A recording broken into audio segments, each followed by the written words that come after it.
A nivel Rosario más cerca. Gracias por su sintonía a quienes están en estudio 88.5 FM. También para la gente que está en Estados Unidos a través de TV Quisqueya, Estados Unidos, Canadá y Puerto Rico.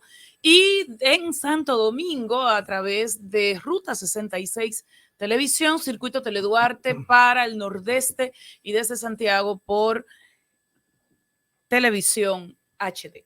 Señores, gracias por su sintonía y como les dijimos, Antonio Almonte es el ministro de Energía y Minas de la República Dominicana. Se estrenó en el cargo duro y curvero, hubo una fusión inmediata casi entre Energía y Minas y lo que era CDE. Y ahí todas las E del mundo. Don Antonio, gracias por acompañarnos. No, muchas gracias a ustedes por la invitación. Estoy muy agradecido a sus órdenes. ¿Y en qué va esa fusión? ¿Ya se consolidó? ¿Ya se terminó? Bueno, ¿Ya se liquidó los bienes de ser? ¿Qué está eso? No, pero tú tienes demasiado. No, son dos solamente. Por si me falta alguna. Bueno, no, lo que hubo fue, en primer lugar, un proceso de liquidación de la CDE.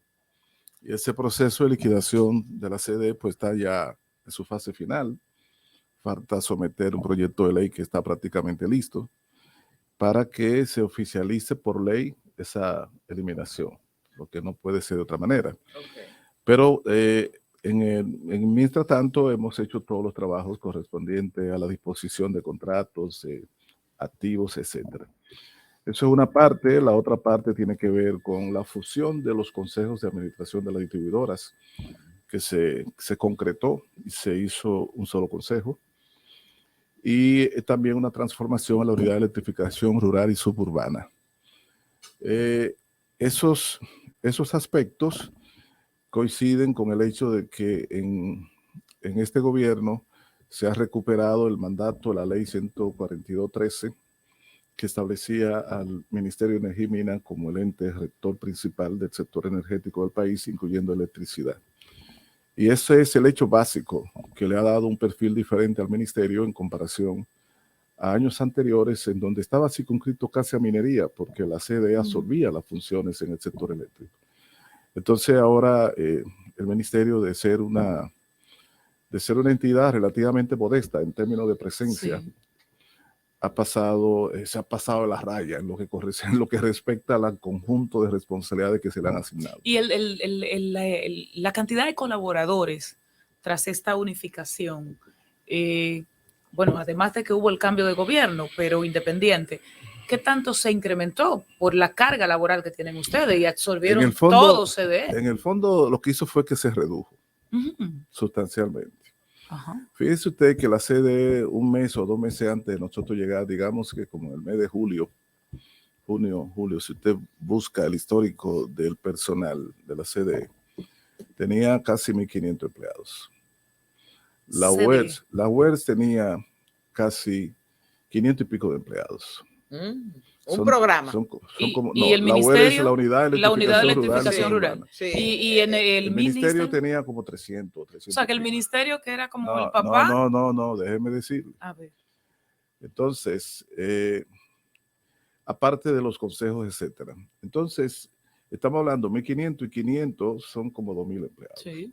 1.800, 2.000 empleados, eso es lo que tenía entre la UERS y la CDE. Todo eso se ha ido eliminando, se ha transformado, y el ministerio actualmente, que se ha erigido como especie de sustituto de todo eso, actualmente tiene creo que unos 500 y pico de empleados.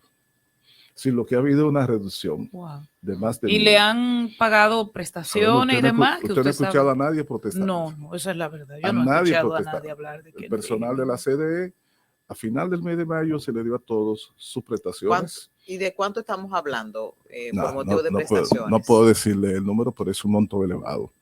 Se le ha pagado su prestación a todos. Por eso usted no ha escuchado ningún tipo de protesta. Y hubo una parte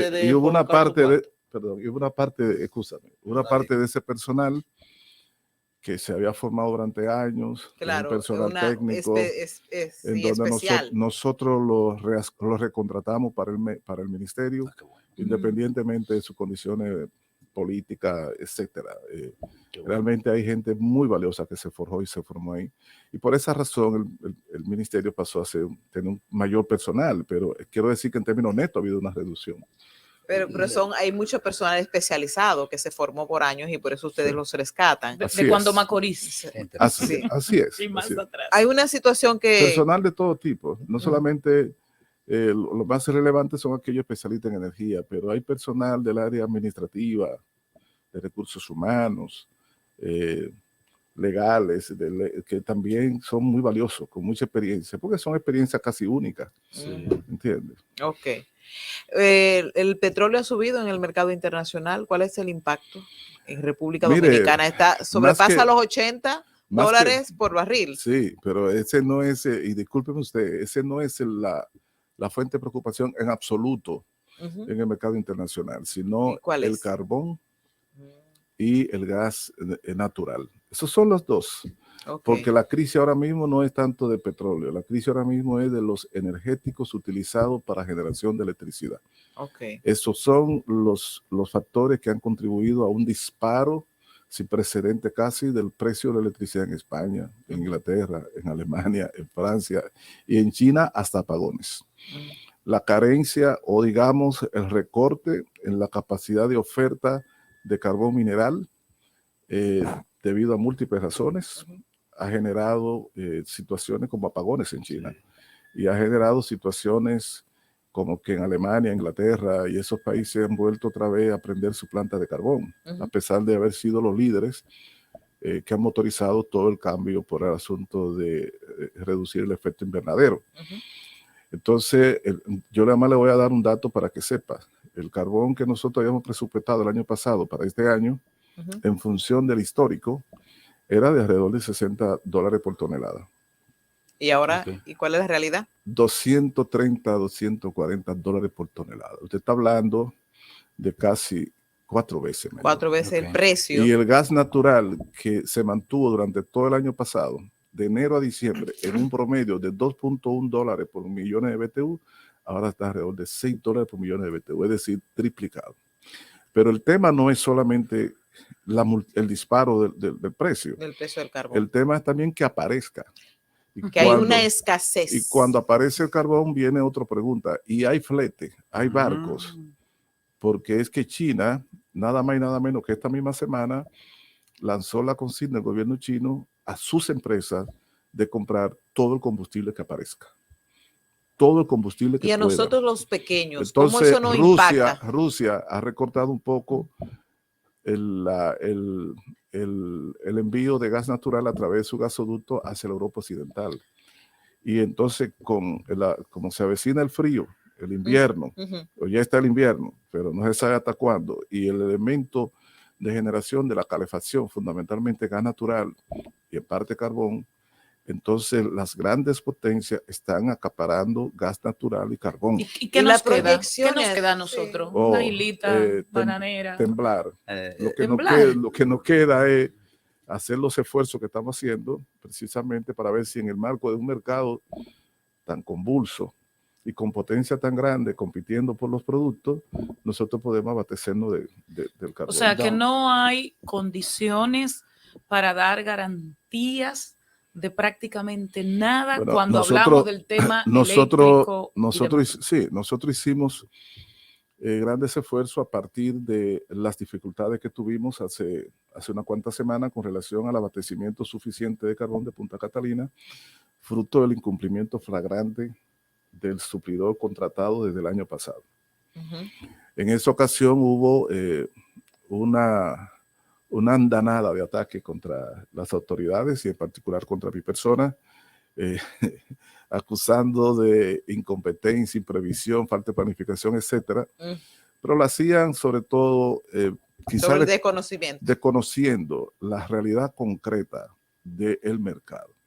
Cuando alguna gente ha comenzado a ver en la prensa que en China están dando apagones por el asunto de carbón y que los ingleses también han tenido dificultad y los alemanes están tomando medidas, o sea, han comprendido que el problema del mercado no era tan sencillo. Ahora, nosotros, ¿qué hicimos? Nosotros logramos, sobre todo de unas relaciones especiales de gobierno a gobierno con Colombia, hemos logrado abastecer no de carbón, mañana mismo llega otro barco de carbón, Y, ¿con cuántas toneladas? Y mañana llega con 60,000 toneladas.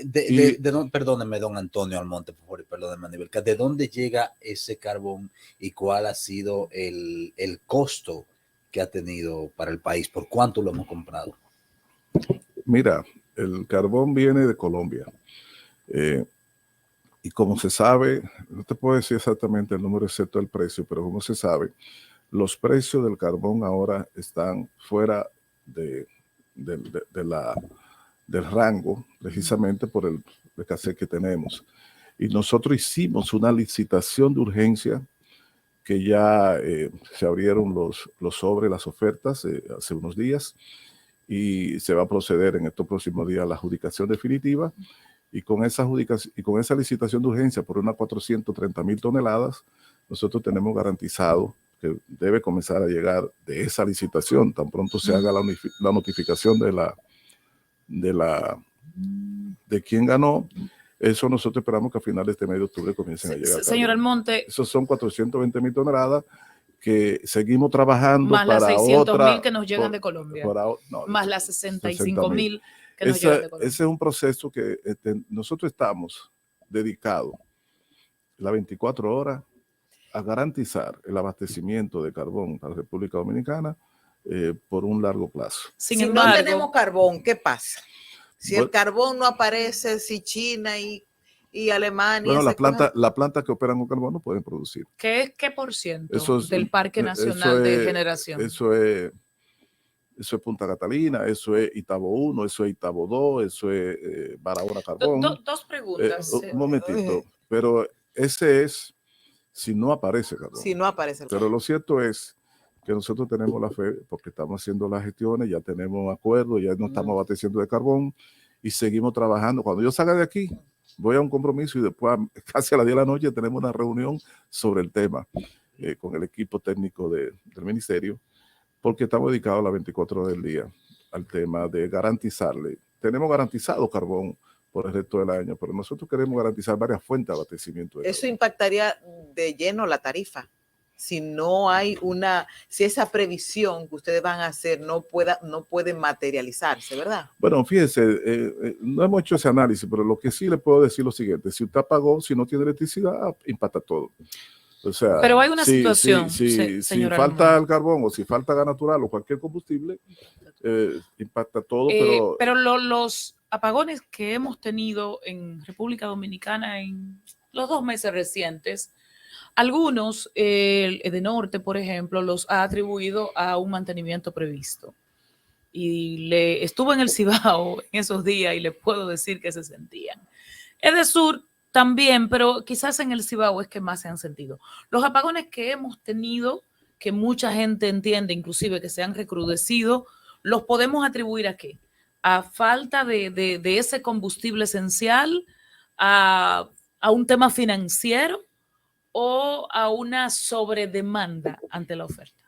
Fíjate, lo último que tú señalas es muy importante. Nosotros estamos ahora enfrentando una demanda creciente sin precedente en la República Dominicana por energía eléctrica. Solo basta decir que el año pasado la máxima demanda que se abasteció fue 2,680, digamos 2,700 megavatios. La máxima el año pasado, que también fue superior a los años anteriores. Nosotros, la semana pasada, llegamos a abastecer 3,170 megavatios. ¿Y por qué? 400 y pico megavatios. Sí, ¿pero por qué la gente está ¿A qué usted atribuye esa alza en la demanda? 400 y pico megavatios más. Entonces, en esto yo quiero que ustedes me escuchen. ¿Cuál es la razón? Esa es una pregunta muy lógica. ¿Y por qué? Porque es un crecimiento de 400 y pico megavatios. Que tú me digas que crezca 150 o 200, bueno, pero 400 y pico es más que una planta de Punta Catalina. Claro. La razón en nuestro análisis es la siguiente. Nosotros hicimos un análisis, buscamos los datos históricos, la proyectamos y son las siguientes.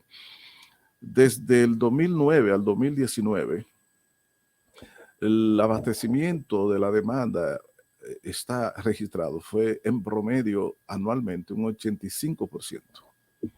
Eso significa que usted demanda 100, pero nada más te damos 85. Y los otros 15, apagones. Apagones, y todos nosotros nos criamos en medio de apagones. Sí. Claro. Y crecimos con apagones. Claro. Y seguimos. No estamos inaugurando nada. Entonces, ese 15%. Pero y eso, perdóneme, don Toño, y eso puede ser ¿Don una qué? conformidad, don Toño, don Antonio Almonte. Ok, bien. Eso puede ser una conformidad, En absoluto. eso puede ser un... En absoluto, yo de conformista no tengo nada. Pero entonces... Pero déjeme decirle. Pero perdóneme, Sí, ya, don Toño. deja que Cuando le usted me dice, explique. nacimos en apones, crecimos en apagones. Cuando viene a ver, es como nos que vamos a morir en apagones, es como aunque él no lo ha es dicho. como que Él no no ha dicho debemos eso. quejarnos ahora porque tengamos No, es lo apagones. contrario. Pues yo entendí mal. No, usted entendió. Ah, qué Usted bueno. usted entendió mal. Gracias por eso. Es lo contrario. Ah, bueno. Déjeme decirle que para nosotros, contrario a lo que la gente cree, es buen síntoma la reacción de indignación de la población con los apagones. Por dos razones. Porque lo Quiere primero decir que que no- indica, lo primero que indica es que se estaba acostumbrando a tener 24 horas. Claro, Y eso quiere decir que nosotros hicimos el trabajo bien hasta hace un par de meses cuando No las cosas se acostumbramos. dificultaban. Nos fuimos acostumbrando sí, rápido y eso sí, es sí, bueno. eso es bueno. En segundo lugar, porque es una población que decidió, y eso es bueno, que cuando el servicio, en este caso electricidad, tiene apagones, no como claramente explicado, protestar, reclamar, Claro. porque ya está bueno. Sí. Pero no me dijo es por qué co- fue que aumentó. Porque no me dejó. No, Entonces, sí. fíjate, Claro, es verdad. entonces fíjate, Está bien. entonces Yo cojo fíjate, mi devol. ¿qué resulta? Que cuando nosotros llegamos al gobierno, decidimos dar, a partir de agosto del año pasado, el 98 y 99% de la demanda. Ok.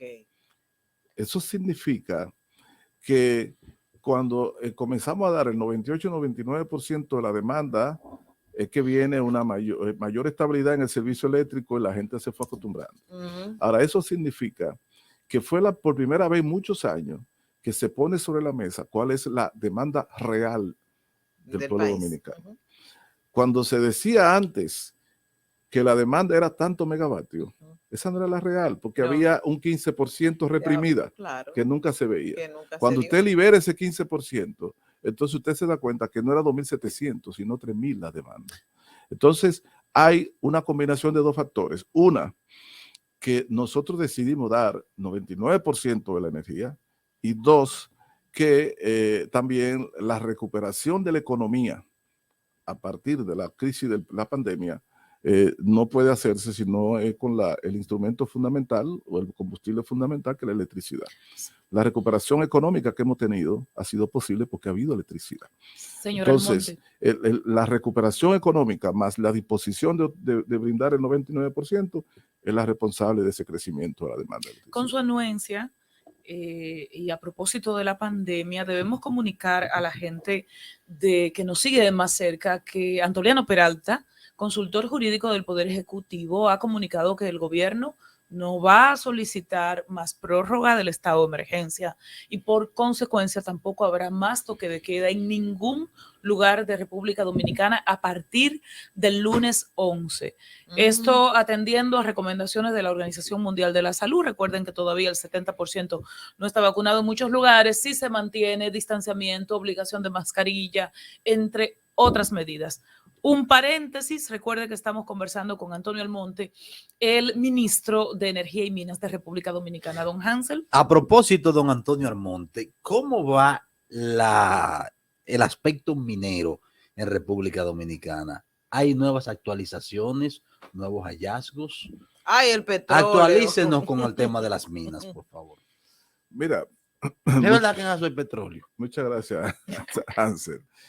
Debo decirte que la opinión de los investigadores, de algunos que han dado seguimiento al caso dominicano, que han hecho exploraciones aquí en el país y estudios, es de que en el país hay hidrocarburos, petróleo, gas, etc. ¿Dónde? La discusión es no dónde, la discusión es si cantidad? las condiciones y la cantidad en que se encuentra su Y la hidrocarburo calidad. lo hace comerciable y explotable. Ujú. Entonces, aquí hay las siguientes cuencas que están caracterizadas como cuencas, sin duda, con algún nivel de hidrocarburos. La cuenca de San Pedro de Macorís, sobre todo Ochoa, la cuenca de Asua, la cuenca del lago de Riquillo, la cuenca de Ocoa, y hay una cuenca también aquí en el Cibao, no recuerdo el lugar, etcétera, que también se identifica.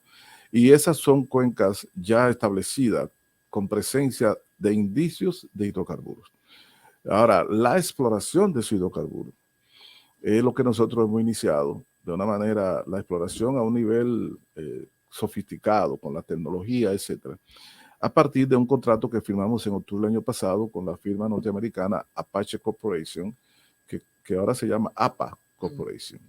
Es una gran firma que ha hecho varios descubrimientos en diferentes partes del mundo, incluyendo en Surinam, Inglaterra, Egipto, etcétera, y que se adjudicó, se aprobó en el Congreso este año, se adjudicó el año pasado, se aprobó en el Congreso, y que ya ha comenzado, ha hecho las primeras visitas, su barco se ha comenzado a hacer mar afuera, pero en mar dominicano, frente a San Pedro de Macorís, exploraciones. Tenemos la esperanza de que esa empresa en esas exploraciones... Hay petróleo en charco largo. Me acuerdo de ese titular. Don Antonio, le estamos ya despidiendo, pero le voy a hacer dos preguntas breves. Y la primera tiene que ver con que el desastre ecológico que hoy tiene a muchas especies marinas muertas, me refiero en la costa de Barahona, al menos presuntamente se dice que fue una embarcación que vino a descargar carbón para Eje Jaina. ¿Qué información tiene su ministerio en ese sentido y qué medidas se pueden tomar para evitar situaciones similares? Una pregunta. La segunda tiene que ver con la WERS, o como le habrán denominado ahora, y la electrificación del país. El país está muy electrificado, pero todavía hay muchos rincones que la gente no conoce esa bombilla esencial. ¿En qué está eso? Fíjate, la primera pregunta que tiene que ver con lo que pasó o aparentemente sucedió en Barahona, con un barco que llevaba carbón a la planta eléctrica de allá. Yo estoy esperando que el propio ministro de Medio Ambiente, que teníamos previsto vernos hoy, pero no fue posible, nos vemos, supongo yo, mañana o pasado, él que fue a Barahona y que su técnico de Medio Ambiente, que a quienes le corresponde directamente hacer la investigación también fueron, pues me explique exactamente lo que sucedió, porque ya un desastre ambiental de ese tipo es sujeto del Ministerio de Medio Ambiente, a quien le corresponde. No tiene nada que ver con que la planta, con que llevaba carbón o algo así, porque el carbón no actúa así. Aquí tenemos planta de carbón de hace 40 años. Es algo irregular. ¿Qué otra sustancia que no tiene que ver con el alguna carbón? Irregularidad que sería cosa del barco. Algo se botó ahí. Del barco, que el barco quizás arrastraba, llevaba o tenía, pero no por el cargamento. No por el carbón, porque aquí y la tenemos 40 electrificación años. rural. Electrificación rural. ¿En qué lo está que eso? hicimos con esa transformación fue que creamos, se constituyó en el ministerio una dirección de electrificación rural y suburbana con parte de los técnicos principales que trabajaban en la antigua Cuando usted WES. termine su gestión, ¿usted cree que hay condiciones? Y se continuarán con los trabajos. Exacto, le pregunto, cuando usted termine su gestión, ¿usted cree que habrán condiciones para que prácticamente el 100% del país esté electrificado? Fíjense, yo no le puedo decir 100% redondo, pero nosotros no estamos tan lejos. Este país tiene entre 96 y 97% ya de electrificación. O sea, falta un 3%. Por eso, pero no es que un 3 tan sencillo, pero usted puede estar seguro que vamos a estar cerca del 100%, porque para nosotros es una gran preocupación por lo que tú dijiste, Anibelka. Es decir, aunque el país está grandemente electrificado, pero un barrio que no tenga electricidad o una zona rural, para esa gente ese es un mundo. Así mismo. Y el mundo no es solo Lincoln con 27. Gracias, Antonio Almonte. Algunos creen que sí, pero no. Afortunadamente no. Pero no. Y somos de campo todos que sabemos que existen los ríos y las lomas. Así mismo. Antonio Almonte, ministro de... Yo estoy arrepentido, Anibelka. ¿De qué? Debí haber venido antes. No, vuelva la semana que viene. No, pero yo, déjeme decirle, lo voy a hacer. Ministro de Energía y Minas promete volver a más cerca. De hecho, quedaron muchas preguntas que tienen que ver con la minería artesanal y muchas otras cosas. Me cae bien, Antonio. Y con el tema eléctrico también. Así que hemos conversado con el ministro de Energía y Minas. Volvemos. Mucho contenido pendiente todavía en Más. Anibelka Rosario, Más Cerca.